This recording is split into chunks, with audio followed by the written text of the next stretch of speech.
4 বছর সংসার করে আপনারা আমি সুখী করতে পারিনি, এটা আমার ব্যর্থতা। 4 বছর সংসার করে আমিও কোনো সন্তানের মুখ দেখিনি। আমি বাপ হইতে চাই, যে কোনো উপায়ে আমি বাপ হইতে চাই। মহিমা, তুমি আমার মাফ করে দাও। তুমি তোমার প্রাপ্য মর্যাদা নিয়ে থাকবা, কেউ কোনোদিন তোমার সম্মান নষ্ট করবে না। তুমি খালি আমার দ্বিতীয় বিয়ের অনুমতি দাও। আপনি যদি আরেকটা বিয়ে করতে চান আমি আপনারে বাধা দিব না, কিন্তু লাকি না আপনি ভালো দেখা এতিম পর্দাশীল নামাজে একটা মায়ের বিয়ে করা। আমি শুধু তোমার কাছে অনুমতি চাইছি। আপনি আমার লেগে অনেক কিছু করছেন, একটা কাজের মায়ের স্ত্রীর মর্যাদা দিচ্ছেন, আর আমি আপনার লেগে এইটুকু আত্মত্যাগ করতে পারবো না? অবশ্যই পারবো। স্যার, অনুমতি দিলাম, আপনি সুখী হন।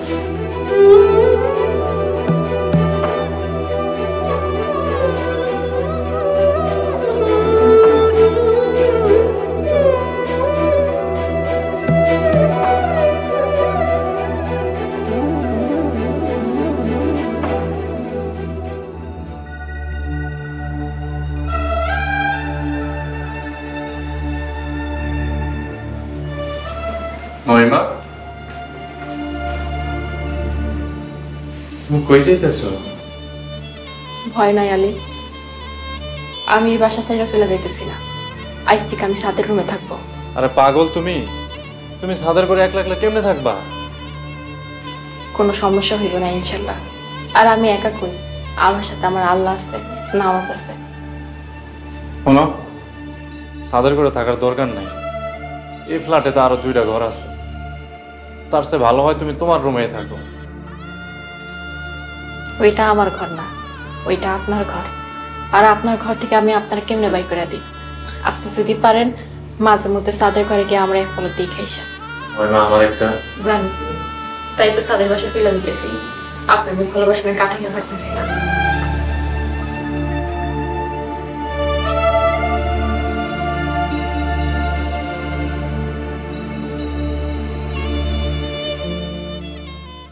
সিমরে ঢং দেখলে কাজ হইলা যায়। আলহামদুলিল্লাহ, ধৈর্য ধর মা, ধৈর্য ধর।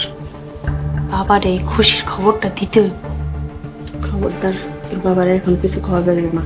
তোর বাবার আবার পাপ থেকে মাথা পর্যন্ত বিবেক, শেষে আইসে কোনো ঝামেলা করে ফেলাইব। বিয়েটা হয়ে যাক, তারপর কমো। কমো না খালি, বাবার একেবারে লেগে বাড়িতে নিয়ে পড়ো। তারপর থেকে আমরা সুখে আর শান্তিতে থাকুন এই বাড়িতে। একদম ঠিক কইছো।